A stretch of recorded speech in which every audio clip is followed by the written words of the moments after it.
ప్రేమిడి దేవుని పిల్లరా, గత కొన్ని రోజులుగా అబ్రహాం గారి యొక్క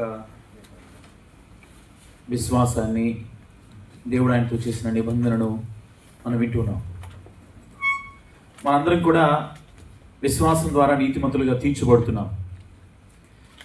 యేసు క్రీస్తునందు విశ్వాసం ఉంచడం ద్వారా మనము ఆ యుగయుగాల నరకము నుంచి తప్పించబడి పరలోకపు రాజ్య వారసులుగా తయారవుతున్నాం. దేవుని పిల్లలుగా యేసు క్రీస్తును అంగీకరించిన మనందరం కూడా ఆయన ఆశీర్వాదాలకు వారసులుగా మనందరం ఉంటున్నాం. దేవుని బిడ్డలారా, అయితే ఈ రోజున ప్రభు ఇందాక తమ్ముడు సంజీవ్ ద్వారా మాట్లాడిన మాటలు, తండ్రి పెద్ద కుమారుతో అంటున్నాడు, నావన్నీ ఆయన తెలియట్లేదు, అందుకోసం అనుభవించట్లేదు. దేవుని సన్నిధిలోనే ఉన్నాం, దేవుని సన్నిధిలోనే ఉన్నాడు పెద్ద కుమారుడు. తండ్రి ఇంట్లోనే ఉన్నాడు, కానీ అనుభవించలేదు. తండ్రి చెప్తున్నాడు, నావన్నీ. ఈరోజున నీతో నాతో కూడా ప్రభు మాట్లాడాడు, నావన్నీ. అండర్లైన్ చేసుకుంది ఆ మాట, నాకు తగిలింది ఆ మాట. నావన్నీ నీవి. పెద్ద కుమారుడితో తండ్రి మాట్లాడిన మాట. అసలు చిన్న కుమారుడి గురించి ఆలోచిస్తాం, కానీ ఈరోజు పెద్ద కుమారుడి గురించి కూడా ప్రభు మనతో మాట్లాడాడు. ఆమెను హల్లెలూయా. ఈరోజు ఒక ప్రత్యేకమైన విషయాన్ని మీతో మాట్లాడాలని నేను ఇష్టపడుతున్నాను. దేవుని బిడ్డలారా, అబ్రహాము దేవుడు ఆయనతో మాట్లాడిన తర్వాత ఆయన ప్రయాణం ప్రారంభించాడు. ఆయనతో పాటు కొంతమంది ఉన్నారు. ఎవరెవరు? లోతు. ఎవరైనా? అన్న కుమారుడే, కానీ తమ్ముడు అని పిలిచాడు అబ్రహాం గారు. అన్న కుమారుడే. అసలు అన్న కుమారుడు ఏమని, ఈయన బాబాయ్ అవుతాడు ఆయనకి, కానీ తమ్ముడు అని పిలిచాడు. బైబిల్లో మీరు చదివితే ఈ మధ్య మా తమ్ముడు రవి ప్రారంభించినటువంటి ఆ బైబిల్ అధ్యయనాల్లో ఖచ్చితంగా చదవాల్సి వస్తుంది, ఇంకా తప్పట్లేదు. ఎందుకంటే మా మనస్సాక్షి ఒప్పుకోవట్లేదు. రెండు చేతులు పైకి ఎత్తారా? మీరందరూ జాయిన్ అయితే మీరందరూ ఆస్వాదించుకోండి. వాక్యమే మన ఆస్తి, వాక్యమే వాగ్దానాలే మన ఆస్తి. ఆస్తిని సంపాదించుకోరా? మరి మీరు సంపాదించుకోవాలంటే చదవాలి. చదివితే దేవుని వాక్యపు సిరి సంపద మనకు దొరుకుతుంది. దేవుని బిడ్డలారా, అయితే ఈ లోతు అబ్రహాం గారితో ప్రయాణం ప్రారంభించాడు, కానీ మధ్యలో ఆగిపోయాడు. అబ్రహామును బట్టి దేవుడు లోతును కూడా ఆశీర్వదించాడు. అబ్రహాముతో దేవుడు చేసిన నిబంధన, కీర్తనల గ్రంథం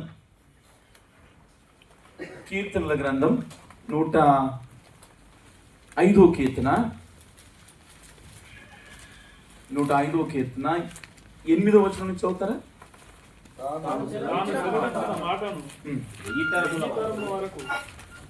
అబ్రహాముతో తాను చేసిన నిబంధనను, ఇస్సాకుతో తాను చేసిన ప్రమాణమును నిత్యము ఆయన జ్ఞాపకం చేసుకొను. వారి సంఖ్య కొద్దిగా ఉండగను, ఆ కొద్ది మంది ఆ దేశమందు పరదేశులై ఉండగను, కొలవబడిన ఆస్తులుగా కానాను దేశమును మీకిచ్చేదని ఆయన సెలవిచ్చెను. ఆ మాట యాకోబునకు కట్టడగాను, ఇశ్రాయేలునకు నిత్య నిబంధనగాను స్థిరపరిచి ఉన్నాడు. చాలా జనవరి 1వ తారీఖున కూడా మీకు అందరూ జ్ఞాపకం చేశాను. ఎంతమంది జ్ఞాపకం ఉందో తెలియదు, కానీ కొంతమంది బోర్ అనిపించవచ్చు. అన్న ఇదే పదే మాట్లాడుతున్నాను. ఎందుకో నా హృదయంలో ఆ మాటలు మారుమ్రోగుతున్నాయి. అబ్రహాముతో తాను చేసిన నిబంధనను, ఇస్సాకుతో తాను చేసిన ప్రమాణమును యాకోబుకు కట్టడగాను, ఇశ్రాయేలునకు నిత్య నిబంధనగా స్థిరపరిచి ఉన్నాడు. దేవుని బిడ్డ, మధ్యలో కట్ చేశాను, ఇంకా 5 నిమిషాలు ఉంది, అందుకోసం మనం కట్ చేస్తూ మాట్లాడుతున్నాను. ఆమేన్, హల్లెలూయా. కొద్దిసేపట్లోనే దేవుని యొక్క వాక్య సిరి సంపదను పట్టుకోవాలి. దేవుని బిడ్డ, మన పితరుడైనటువంటి అబ్రహాముతో దేవుడు చేసిన నిబంధన మనం జ్ఞాపకం చేసుకుంటున్నాం. నిబంధన అనగా ఒడంబడిక, ఒప్పందం. ఒడంబడిక ఇద్దరు వ్యక్తుల మధ్య జరిగే ఒప్పందమే నిబంధన.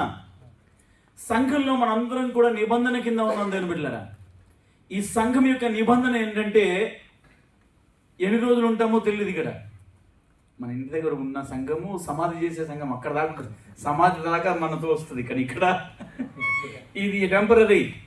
ఆమేన్, హల్లెలూయా. ఇక్కడ ఉన్నాం, తర్వాత వచ్చే నెలలో అబుదాబి కూడా పంపొచ్చు, ఖతార్ కూడా పంపొచ్చు. అట్లా పోయిన వాళ్ళు ఎంతమంది లేరు? ఉన్నన్ని రోజులు దేవుని కొరకు వాడబడాలి, సంఘంలో ఆయన పని చేయాలి. నువ్వెక్కడ ఏ సంఘానికి వెళ్ళినా ఆ సంఘంలో చేర్చబడి దేవుడు నీకు ఇచ్చినటువంటి ఆధిక్యతను బట్టి, నీకు ఇచ్చినటువంటి సామర్థ్యాన్ని బట్టి నువ్వు పని చేయాలి. మన సంఘ నిబంధన అది. సంఘం యొక్క నిబంధన ఏంటంటే మనందరం కూడా సువార్థికులుగా తయారు కావాలి. ఈ సంఘంలో నుంచి బయలుదేరే ముందు సువార్త ఆశీర్వాదాలను మోసుకొని వెళ్ళాలి. దేవుని బిడ్డలారా, అందరికీ ఒక నిబంధన ఉంటుంది. నేను కంపెనీలో జాయిన్ అయ్యేటప్పుడు కూడా, ఇప్పుడు నేను వచ్చిన రెండో కంపెనీ 15 సంవత్సరాలు అవుతుంది. ఆ కాంట్రాక్ట్లో నేను ఉన్నాను. మధ్యలో కాంట్రాక్ట్ చేంజ్ అవుతుంది.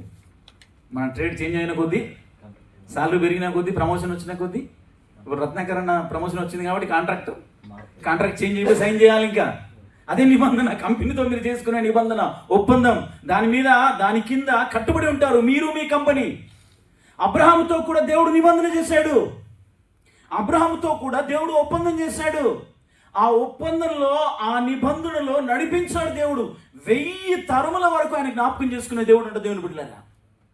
అబ్రహాము కుమారుడైన ఇస్సాకుకు అది ప్రమాణంగా ఇచ్చాడు. అబ్రహామును దేవుడు ఆశీర్వదించి ఇస్సాకునిచ్చాడు. ఇస్సాకు వలన అయినదే ఆయన సంతానమని దేవుడు చెప్పాడు. దేవుని బిడ్డలారా, ఒక లైన్ ఉంది. ఆ లైన్ ప్రకారంగా అబ్రహాము వంశావళి ద్వారా, అబ్రహాము వంశావళిలో నుండి దేవుడు ఒక దేశాన్ని కలిగించాడు. ఆ దేశంలో నుండే, యూదా గోత్రంలో నుండే మన యూదా గోత్రము సింహమైన యేసయ్య వచ్చాడు. యేసయ్యను బట్టి ప్రపంచ దేశాలన్నీ కూడా, ప్రపంచ ప్రజలందరూ కూడా ఆశీర్వదించబడ్డారు. అబ్రహాముతో దేవుడు చేసిన వాగ్దానాన్ని ఇంకా ఆయన మర్చిపోలేదు. దేవుని బిడ్డలారా, అబ్రహాముతో దేవుడు చేసిన వాగ్దానాన్ని మర్చిపోకుండా ఆ వాగ్దానాన్ని, ఆ నిబంధనను దేవుడు స్థిరపరిచి నిత్య నిబంధనగా చేశాడు. అందరూ చెప్పండి, నిద్ర వస్తుందా? నిత్య నిబంధన అని చెప్పండి, నిద్ర వస్తుందని చెప్పండి. నిత్య నరకం ఉంది, నిత్య జీవం. చెప్పండి, నిత్య నిబంధన చేశాడు మనతో ప్రభు. నిత్య నరకం నుంచి ప్రభు మనల్ని విడిపించాడు, నిత్య జీవాన్ని ఇచ్చాడు. ఆ నిత్య జీవం కొరకు మనతో నిత్య నిబంధన చేశాడు. ఒకరోజు నీళ్ళలో మునిగి బయటకు వచ్చాను, అయిపోయింది, నా పరలోకం వస్తుంది. రాదు. ప్రతిరోజు ఆ నిబంధన కింద ఉండాలి. నువ్వు నిత్య నిబంధనలో నడవాలి. నువ్వు ప్రతిరోజు ప్రభుతో కలిసి నడవాలి, ప్రార్థన చేయాలి, వాక్యాన్ని చదవాలి, ఆయన కొరకు సాక్షిగా జీవించాలి. సంఘంలో నీ స్థానం, సంఘంలో నీ పాత్రను నువ్వు పోషించాలి, ఆయన కొరకు నువ్వు జీవించాలని ప్రభు ఈ రోజున మాట్లాడుతున్నాడు. దేవుని మీద లోతు కూడా అబ్రహాంతోనే బయలుదేరాడు. అబ్రహామును బట్టి దేవుడు లోతును ఆశీర్వదించాడు. అబ్రహాముకు దాసీలు, పశువులు, మందలు గొప్పగా దేవుడు ఆశీర్వదించాడు. వారిద్దరి ఆస్తి అంతా కలిసి నివసించలేనంతగా అయిపోయిందంట. 2 చేతులు పైకి హల్లెలూయా, హల్లెలూయా. డబ్బులు రావాలనుకుంటావు కానీ వాగ్దానాలు కదా, నువ్వు సంపాదించాల్సింది. అబ్రహామును దేవుడు ఎందుకు ఆశీర్వదించాడు? ఆయన మాట ఇచ్చాడు కాబట్టి ఆశీర్వదించాడు. విశ్వాసము ద్వారా తన ప్రయాణాన్ని ప్రారంభించాడు అబ్రహాము. దేవుని బిడ్డలారా, కొన్ని రోజుల తర్వాత దేవుడు చెప్పాడు ఇద్దరిని విడదీయమని. లోతు ఏం చూసుకున్నాడు? ఛాన్స్ ముందు. అబ్రహాం ఏం చేశాడు? నీకేరా తమ్ముడు ఛాన్స్, నువ్వే చూజ్ చేసుకో అని. లోతు ఏం ఎన్నుకున్నాడు?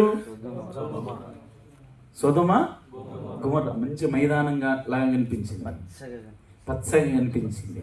లోతు నిర్ణయాలన్నీ కూడా అవి సరిగ్గా లేవు. దీని బట్టిలేదా లోతు జీవితాన్ని లోతుగా పరిశీలిద్దాం ఈ రోజున 2 నిమిషాలు.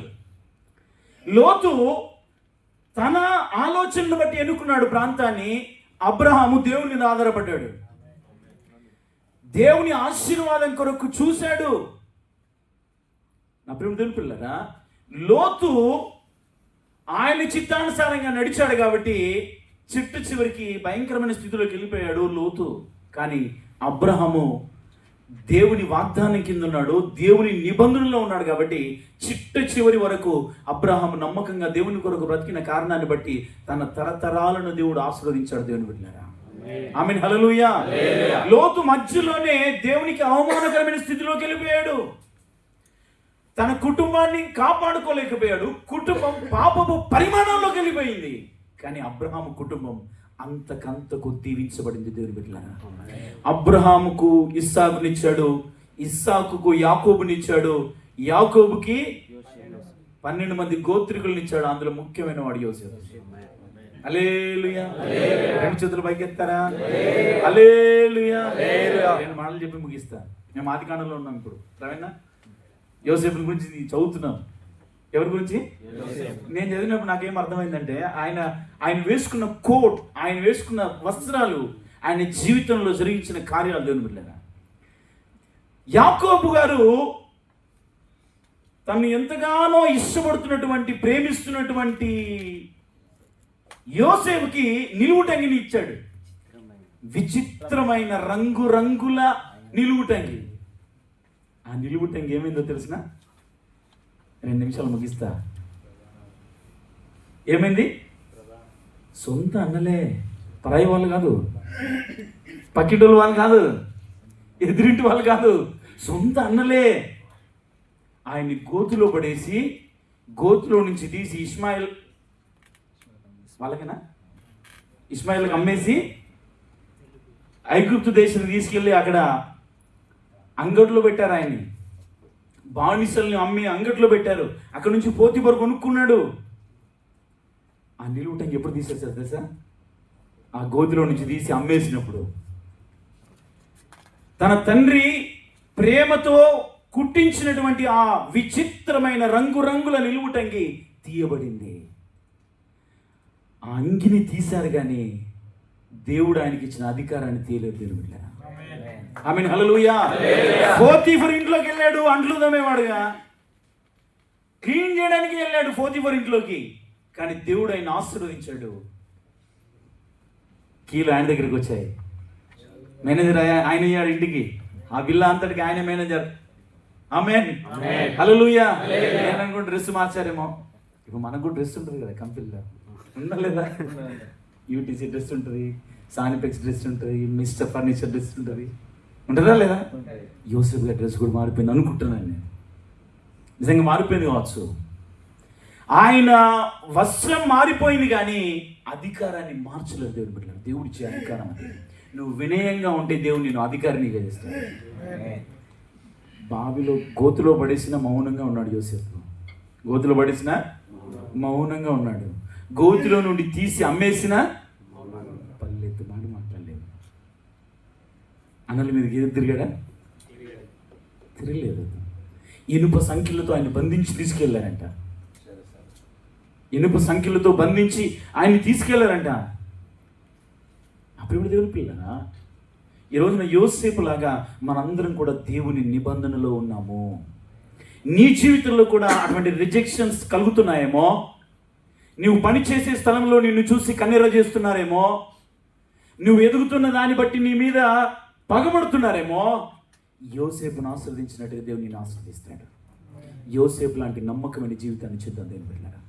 అబ్రహాము కుమారుడైన ఇస్సాకు, ఇస్సాకు కుమారుడైనటువంటి యాకోబు కుమారుడైనటువంటి యోసేపును దేవుడు ఆశీర్వదించాడు.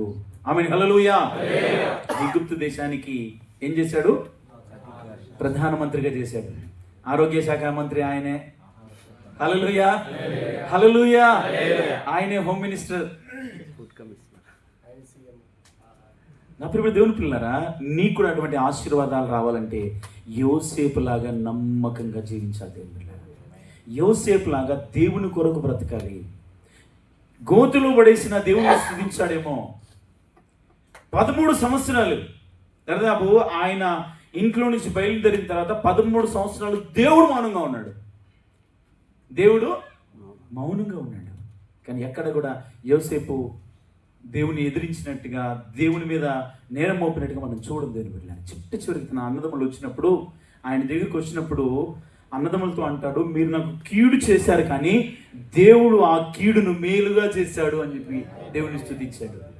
గోడ వైపు ముఖం తిప్పుకొని బోరున ఏడ్చినట్టుగా దేవుని వాక్యం రాయబడింది. మనమైతే రే వచ్చారు కదా, నా బట్టలు తీసేసి, నా నిలువుటంగిని తీసేసి, విచిత్రమైన నిలువుటంగి తీసేసి, రంగురంగుల నిలువుటంగిని తీసేసారు. అరే అన్నలు మీరు వచ్చారు కదా అని వాళ్ళు పట్టుకొని చెరసాలలో వేయాలి.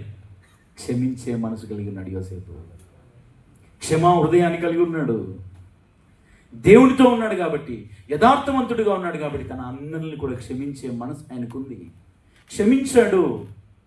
ఈరోజు నా ప్రియమైన దేవుని పిల్లారా, ఇక బెన్యామీను గురించి కూడా రాయబడి ఉంటుంది. యాకోబు ప్రాణము బెన్యామీనుతో, బెన్యామీను ప్రాణము అసలు ప్రేమ ముందు యోసేపు మీద ఉండేది. యోసేపు చనిపోయాడని 20 సంవత్సరాలు అబద్ధం ఆడారు. సొంత అన్నలే, సొంత కుమారులే, సొంత పిల్లలే 11 మంది యాకోబు గారితో అబద్ధం చెప్పారు. మరోడా మామూలుడా యాకోబు? ఈయన కూడా అబద్ధం ఆడాడు. ఇప్పుడు ఇస్సాకు దగ్గర అబద్ధం ఆడాడు. ఏమని? నేను ఏశావునే అన్నాడు. ఏది విత్తుతామో అదే కోస్తాం. ఏది విత్తుతామో అదే కోస్తాం. దేవుని బిడ్డలారా, జాగ్రత్త. మనం ఏం చేస్తున్నామో అది మనకు చేయబడుతుంది అని దేవుని వాక్యంలో రాయబడింది. దేవుని బిడ్డలారా, 20 సంవత్సరాలు అబద్ధం ఆడారంట. ఎంత ఐక్యం ఉన్నారో కదా. 20 సంవత్సరాలు ఎంత యోసేపు యొక్క మరణాన్ని దాచారు. యోసేపు మరణాన్ని దాచారు, నమ్మించారు. ఆ 11 మంది కలిసి, దాదాపు 10 మంది, బెన్యామీను ఇంటి దగ్గర ఉన్నాడు కాబట్టి 10 మంది కలిసి ఆ నిలువు టంగిని రక్తంలో ముంచి తండ్రి దగ్గరికి పంపించి తండ్రిని ఏడిపించారు. దేవుని బిడ్డలారా, యోసేపు భయంకరంగా ఏడ్చాడు. ఆ ఏడ్చినప్పుడన్నా చెప్పలేదు. ఎందుకు అంటే దేవుడు అలా చేశాడు. దేవుని బిడ్డలారా, మనందరి జీవితాల్లో కూడా నమ్మకంగా దేవుని కొరకు జీవిద్దాం. లోతు ఇహ సంబంధమైన వాటి మీద ఆశ పెట్టుకున్నాడు, కానీ అబ్రహాము పర సంబంధమైన వాటి మీద ఆశ పెట్టుకున్నాడు. పునాదులు గల పట్టణం కొరకు ఎదురు చూశాడు. ఆమేన్, హల్లెలూయా. పరలోకం కొరకు ఎదురు చూశాడు. కాబట్టి మనందరికీ తండ్రి అయ్యాడు, అందరికీ మూల పురుషుడు అయ్యాడు. యూదులకు, ముస్లింలకు, క్రైస్తవులకు మూల పురుషుడిగా ఉన్నాడు అబ్రహాం గారు. ఇంటికి వెళ్ళిన తర్వాత మళ్ళీ దేవుని వాక్యాన్ని చదువుకోండి. మేము ప్రారంభించినటువంటి ఆ బైబిల్ అధ్యయన గ్రూప్లో మీరు జాయిన్ కావడానికి ప్రయత్నం చేయండి. ఖచ్చితంగా దేవుని వాక్యాన్ని చదవండి, దేవుని ఆశీర్వాదాలు పొందండి. దేవుడు మిమ్మల్ని, మీ కుటుంబాన్ని సమృద్ధిగా దీవించును గాక. ఆమేన్.